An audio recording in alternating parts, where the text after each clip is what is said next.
شاہ است حسین بادشاہ است حسین، دین است حسین دین پناہ است حسین، سردار نداد در دست یزید حقا کی بنائے لا الہ است حسین۔ محرم اسپیشل ٹرانسمیشن میں ناظرین، میں ہوں آپ کی خدمت میں رئیس سیفی، اور آج ہمارے ساتھ تشریف رکھتے ہیں معروف نوحہ خاں جناب مرتضیٰ نگری صاحب۔ مرتضیٰ نگری صاحب پروگرام اسپیشل ٹرانسمیشن، محرم اسپیشل ٹرانسمیشن میں ہم آپ کو خوش آمدید کہیں گے۔ کیسے مزاج ہیں آپ کے؟ الحمدللہ، مالک کا بہت احسان ہے، اور اس کے بعد میں آپ کا ایک بار پھر شکر گزار ہوں کہ آپ نے اس خوبصورت پلیٹ فارم سے لوگوں سے ہم کلام ہونے کا مجھے ایک بار پھر موقع فراہم کیا، اور میں اپنے ناظرین کا بھی بہت شکر گزار ہوں کہ جن کی خوبصورت سماعتوں کی بدولت ہی میری حوصلہ افزائی ہوتی ہے اور مجھے بہتر پڑھنے کا موقع ملتا ہے۔ مرتضیٰ نگری صاحب، آپ جب کبھی گلگت بلتستان تشریف لاتے ہیں جی تو آپ ہمیں وقت دیتے ہیں، ہم آپ کے شکر گزار ہیں۔ میں اپنی ٹیم کی جانب سے آپ کا شکریہ ادا کرتا ہوں، بہت شکریہ۔ اور اب کی بار بھی ہماری خوش قسمتی سے آپ ہمارے درمیان موجود ہیں۔ چونکہ بات محرم کی ہو رہی ہے، ایام محرم کے ہیں، اور ہر محرم میں یعنی ہر سال ماہ محرم میں آپ کا کوئی نہ کوئی البم جو ہے وہ منظر عام پہ آتا ہے۔ لوگ عزاداری میں اور سن کے، اور عزاداری میں آپ کے نوحوں کو سن کے، آپ کی مرثیوں کو سن کے، اور سید الشہداء حضرت امام حسین علیہ السلام اور اس کے باوفا جانثاروں کو خراج تحسین پیش کرتے ہیں، اپنی محبت کا اظہار پیش کرتے ہیں، اظہار کرتے ہیں۔ تو یہ بتائیے گا کہ اتنے البمز آپ کے آتے رہے ہیں، اور تب سے اب تک کون کون سے نوحے آپ کے زیادہ سنے گئے یا مقبول ہوئے؟ کچھ آپ کو اندازہ تو ہوا ہوگا۔ گو کہ ہر کلام ائمہ اطہار کی شان میں لکھا جاتا ہے، مقدس ہے، محترم ہے، لیکن بہرحال چونکہ ہر ایک کی اپنی فکر ہے، ہر ایک کا اپنا سوچنے کا زاویہ ہے، ہر ایک کی اپنی پسند ہے، یہاں پر ناپسندیدگی کا مرحلہ نہیں ہے۔ مزے کی بات یہ ہے، سبحان اللہ، لیکن پسند میں بھی مدارج ہیں۔ صحیح بات۔ کوئی کلام شاعری کے اعتبار سے بہت پختہ ہوا کرتا ہے تو وہ لوگوں کی نظر میں زیادہ آتا ہے، جی، کوئی کلام لحن کے اعتبار سے بہت اچھا ہوا کرتا ہے۔ پختہ شاعری اور اچھا لحن مل جائیں تو اس کلام کو مزید چار چاند لگ جاتے ہیں۔ تو یہاں یوں سمجھ لیجئے کہ بہتری کے مدارج ہیں، ناپسندیدگی کا تو سلسلہ ہی نہیں ہے۔ الحمدللہ میں نے جب پہلا والیوم ریکارڈ کروایا تو اس میں ہمارے استاد محترم انتہائی سینئر نوحہ خاں جناب محمد علی سمیری صاحب، صحیح، آپ بخوبی واقف ہیں، جی بالکل، انتہائی نام سے جی انتہائی خوش لہن اور انتہائی قربانیاں ہیں ان کی عزاداری کے حوالے سے۔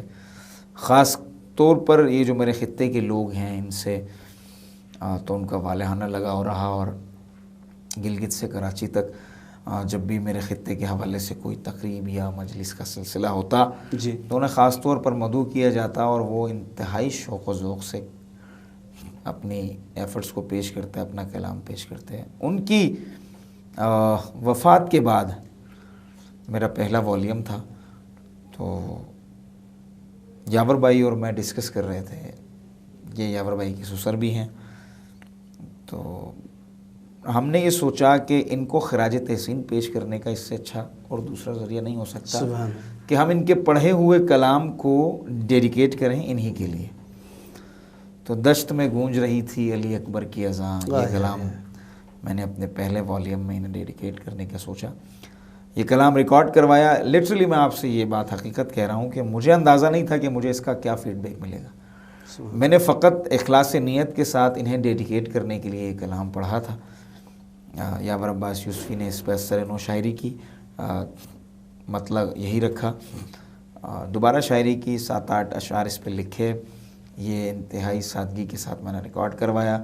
لیکن جب یہ منظر عام پہ آیا اور مجالس اعضاء میں جب میں نے اسے پڑھنا شروع کیا تو غالباً آپ مجھ سے بہتر جانتے ہیں، کراچی سے لے کر گلگت بلتستان تک، ایون جب میں نے اس کلام کو پاکستان سے باہر پڑھا ہے، یعنی آپ یقین کیجئے مجھے کئی دفعہ اس کلام کی فرمائش آئی ہے، اور یہ ایک ایسا سلسلہ بن گیا کہ آج بھی جب میں مجالس اعظم میں جاتا ہوں تو صاحبان مجلس تک کی یہ فرمائش ہوتی ہے کہ آپ آخر میں جناب علی اکبر کا اپنا وہ مخصوص کلام ضرور سنا کے جائیں گے۔ میں لٹرلی آپ سے کہہ رہا ہوں، اللہ نے اس کلام کو اتنا شرف اور عزت سے نوازا، اور مجھے اس کلام کے ذریعے اللہ نے معاشرے میں ایک بہتر نام حاصل کرنے کا موقع دیا۔ اور اس کے علاوہ دیوانہ حسین کے نام سے ایک کلام جو یہاں گلگت میں بھی بہت سنا گیا، پاکستان بھر میں اور دنیا بھر میں سنا گیا، اس طرح کے چند ایک کلام جو ہیں وہ ایسے ہیں کہ جن کا مجھے فیڈ بیک 100% پلس ملا۔ سبحان اللہ۔ تو یہ سلسلہ رہا، اور آج تک بہرحال کوئی نہ کوئی ایسا کلام نکل آتا ہے یا بن پڑتا ہے جو بہت زیادہ عوام میں مقبول ہوتا ہے۔ تو بہرحال ایک خوشی بھی ہوتی ہے کہ لوگ ہماری محنت کو سراہتے ہیں، ہماری حوصلہ افزائی کرتے ہیں۔ عقیدت اور ثواب اپنی جگہ، اس کی معراج موجود ہے، جناب سیدہ سے میرا لگاؤ ہے اور میں اس کا اجر انہیں سے طلب کرتا ہوں۔ لیکن عوامی فیڈ بیک یا عوام کی حوصلہ افزائی یا لوگوں کی محبت جو ہے وہ ہمارے حوصلوں کو بڑھاتی ہے تاکہ ہم بہتر مزید کام کر سکیں۔ صحیح۔ مرزا نگری صاحب، بہت سارے مقامات پہ آپ نے نوخوانی کی ہوگی، تھوڑا آپ پروگرام دیکھنے والوں کو بتانا چاہیں گے کہ کن کن مقامات پر آپ کو نوخوانی کرنے کا موقع ملا؟ گو کہ ہر بارگاہ حسین کی ہی بارگاہ ہے، اور کسی بھی مقام پہ پڑھا جانے والا نوحہ، میری پاک بی بی سیدہ فرماتی ہیں کہ جہاں بھی میرے بچے کی فرشیزہ بچتی ہے میں چلی آتی ہوں۔ اور روایتوں میں یہ بھی ہے کہ میرے وقت کا امام اس مقام پر بیٹھتا ہے جہاں آپ اپنے جوتوں کو اتارتے ہیں۔ اندازہ کیجئے سید الشہداء کے فرش کی کتنی قیمت ہے۔ بہت ہی۔ میرے وقت کا امام آپ تمام عزاداروں کو چھوڑ کر اس مقام پر بیٹھ کر گریہ کرتا ہے جہاں آپ جوتے اتار کر اندر آتے ہیں۔ اس چوکھٹ پر اس چوکھٹ پر بیٹھ کر میرا امام اپنے جد کے مصائب پر گریہ کرتا ہے۔ ہر فرش ہی کربلا ہے، مگر کیا ہی کہنے سید الشہداء کے روضہ اطہر کے کہ جہاں 24 گھنٹے فرشتوں کا نزول ہوتا ہے۔ اور روایات میں یہ تک ملتا ہے کہ فرشتوں کی اتنی بڑی قطار لائن میں لگی ہوئی ہے قیامت تک۔ کہتے ہیں کہ کئی فرشتے ایسے ہیں کہ جن کا نمبر ہی نہ آئے سید الشہداء کے روزے کی زیارت کے لیے۔ روزانہ 70,000 فرشتے آسمان سے زمین پر آتے ہیں سید الشہداء کے روزے کی زیارت کر کے واپس جاتے ہیں۔ یہ سلسلہ، اور کہتے ہیں کہ قیامت تک یہ قطار لگی ہوئی ہے، ہر آنے والے فرشتے کو وہ بوسہ دیتے ہیں۔ سبحان اللہ، بہت ہی یاد۔ اگر ایسے مقام پر جا کر جہاں سید الشہداء کا خون پڑا ہو، جہاں آپ جانتے ہو کہ چند قدم کے فاصلے پر حسین کا علی اکبر بے گورو کفن پڑا، جہاں آپ جانتے ہو کہ عباس کے بازو پڑے تھے، جہاں آپ جانتے ہو کہ علی اصغر کا بے خطا خون بہا ہے، جہاں آپ جانتے ہو کہ سید زینب کی فریاد ہوئی ہے، اس مقام پر حسین ابن علی کا تذکرہ کرنے کا لطف ہی اپنا ہے۔ ماشاءاللہ۔ آپ نعت، نوحہ، بالخصوص نوحہ اور مرثیہ پڑھتے ہیں، کیا محسوس کرتے ہیں؟ یقیناً کوئی احساسات تو ہوں گے۔ میں بہرحال بیان کرنے سے قاصر ہوں، مگر اتنا ضرور کہنا چاہوں گا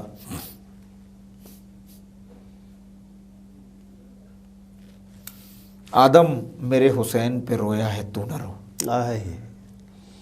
آدم میرے حسین پہ رویا ہے تو نہ رو، خاتم میرے حسین پہ رویا ہے تو نہ رو، واہ۔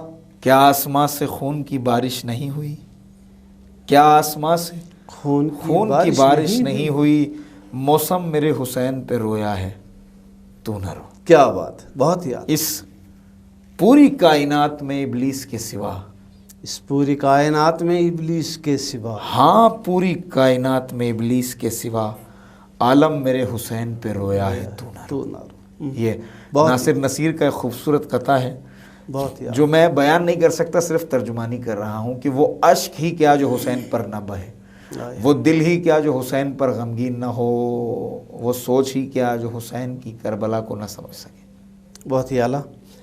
اس وقت آپ سے ہم نوحہ سننا چاہیں گے، اور بہتر یہی ہوگا جس کا تھوڑی دیر پہلے تذکرہ ہو رہا تھا، وہی نوحہ اگر آپ پیش کریں گے تو یقیناً ناظرین بھی یہی خواہش رکھتے ہوں گے۔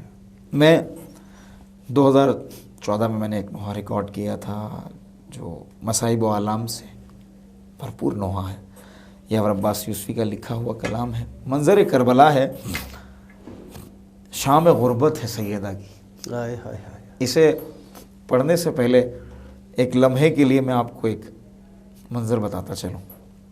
راوی لکھتا ہے کہ جب جناب زینب کا رشتہ ہوا جناب عبداللہ سے تو بی بی نے ایک ہی شرط رکھی کہ عبداللہ ایک شرط پر آپ سے شادی کر سکتی ہوں۔ کہا حکم کیجئے بی بی۔ کہ لے کہ حسین سے جدا مت کرنا مجھے۔ ہائے ہائے۔ کربلا میں روز عاشور جب امام حسین بی بی سیدہ سے جناب زینب سے رخصت لینے کے لیے آئے تو بی بی نے ایک جملہ کہا، جب مولا چلنے لگے نا دھیرے دھیرے، تو بی بی نے ایک آواز دے کر کہا، مہلن مہلن یا ابن سہر۔ قریب آ کر کہتے ہیں کہ حسین تمہارا اور میرا ایک وعدہ ہوا تھا، ہم جب تک رہیں گے اس دنیا میں ایک دوسرے سے جدا نہ ہوں گے۔ میرے مولا بی بی سے پلٹ کر کہتے ہیں کہ زینب، حسین تم سے کبھی جدا نہیں ہوگا، کبھی نوک نیزہ پہ حسین ملے گا، کبھی تشت طلا میں حسین ملے گا، کبھی خولی کے تنور میں حسین ملے گا، تم فکر نہ کرنا زینب، حسین تم سے کبھی جدا نہ ہوگا۔ کیا مرحلہ ہے کربلا کے بن میں بے گور و کفن حسین کو چھوڑ کر زینب کیسے چلی ہے، دیکھیے۔ ہائے ہائے۔